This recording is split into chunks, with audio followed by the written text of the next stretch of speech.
In this video I'm going to show you how to scan documents with notes on your iPhone. That's quite simple and easy, so let's begin. And first open up Notes application, then tap on that button to create new note. Here select the camera icon and select Scan Documents option here, and then you see that this page was scanned. I can now scan another page,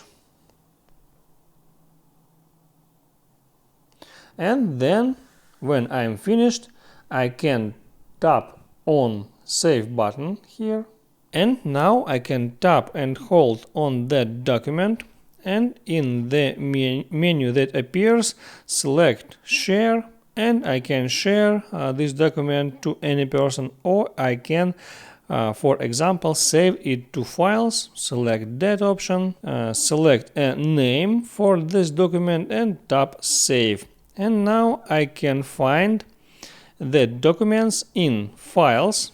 It will be saved as PDF. Let's see, here it is. I can open it, and here we got 2 pages that I just scanned.